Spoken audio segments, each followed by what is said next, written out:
the bosses now.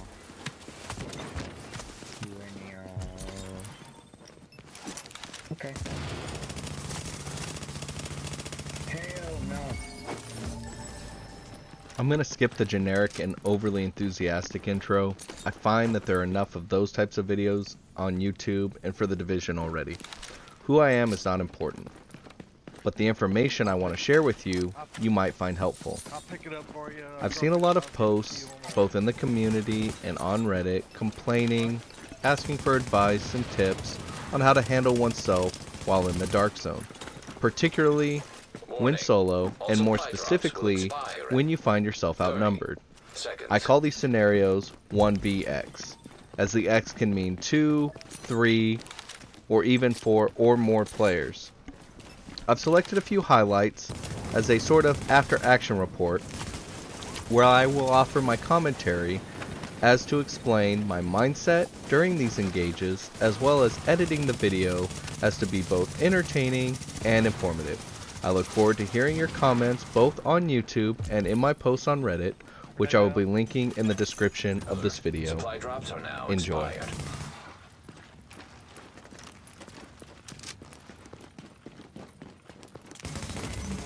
Warning.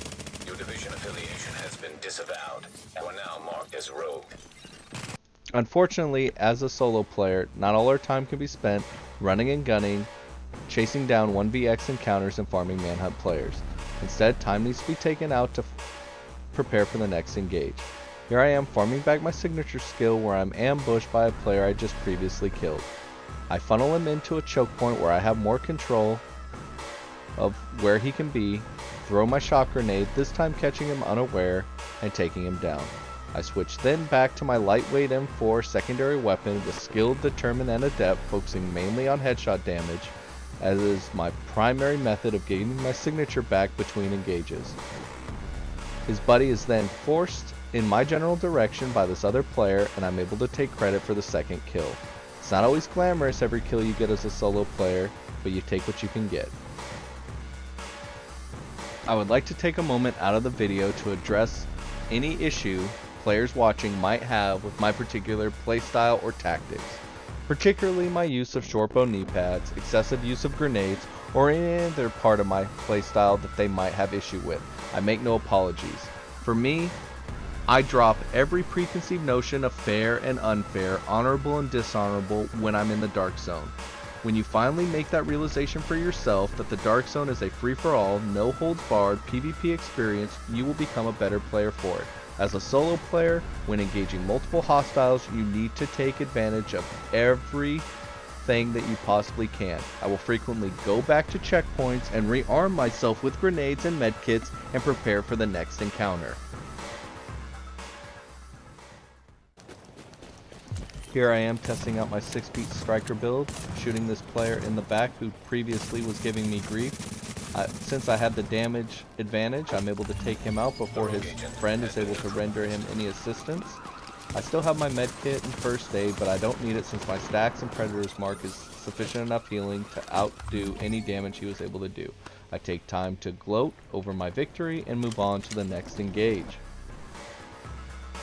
This particular video is rather long and uncut simply because the group has since separated since initially going rogue. The player I was with either intentionally or unintentionally kept getting in the way or accidentally firing. I couldn't tell if he was part of the initial group of 4 and he was coming back or if he was trying to render assistance. Either way, I take credit for the kill and move on to find the rest of the group.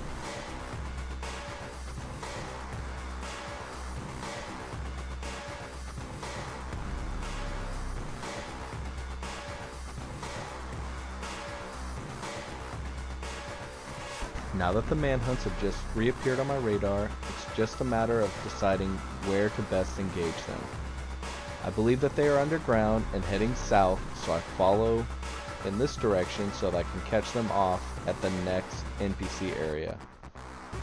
About this time I discovered that they're actually heading north and I'm having to double back to the extraction point where they only have 2 choices to go above ground.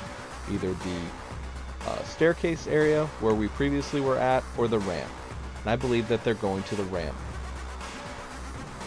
So I hop down into the extraction area and prepare myself for the engage. soon as I jump down, I notice that my instincts are correct and they are actually going up the ramp. I get my grenade in position, but I'm actually don't need it because this guy has taken so much damage while down below. Now this is a simple 1v1 fight, which I funnel him into a choke point anyways, throw the grenade to get the damage advantage, and he's down for the count.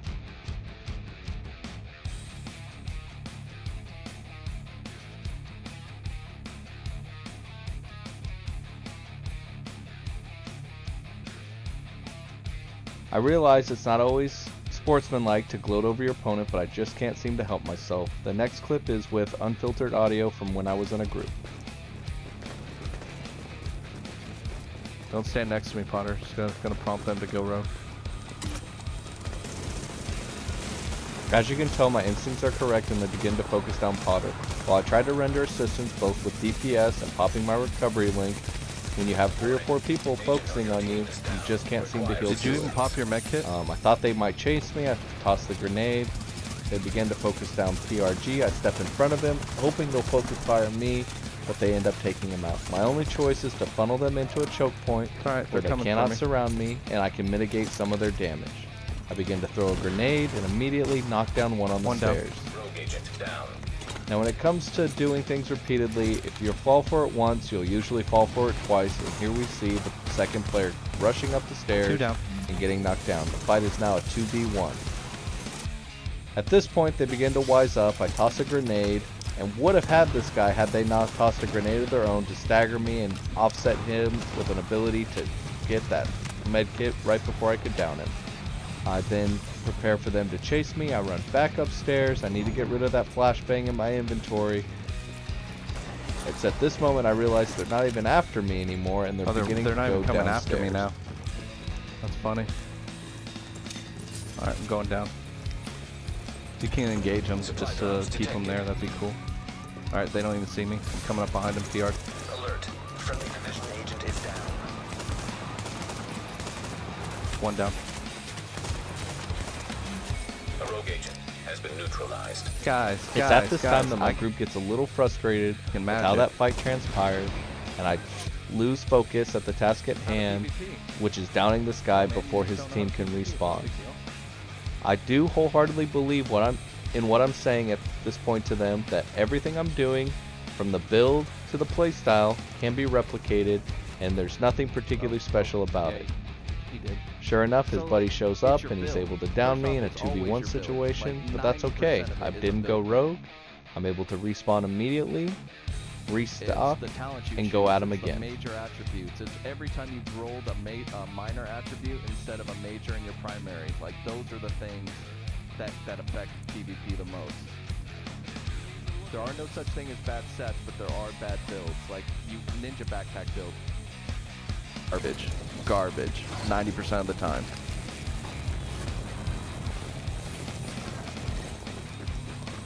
Alright, I'm coming. Fall back a little if they try to come through the chart. Right.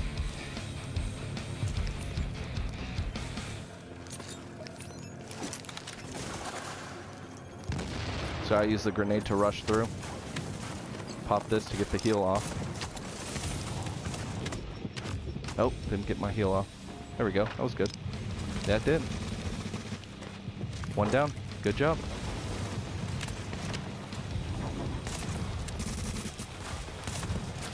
Got him. Go ahead. Rogue agent neutralized.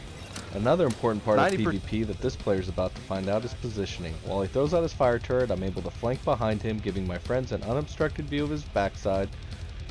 And the fire turret does little more than delay the inevitable of me going up and hitting him, ending the encounter. It's at this point that my editing software will no longer allow me to add any more comments, so I'm going to stop it here. I look forward to hearing from you in your comments, both in this video and on the Division subreddit, linked in the description below. Thanks for watching, and I'll see you all in the Dark Zone.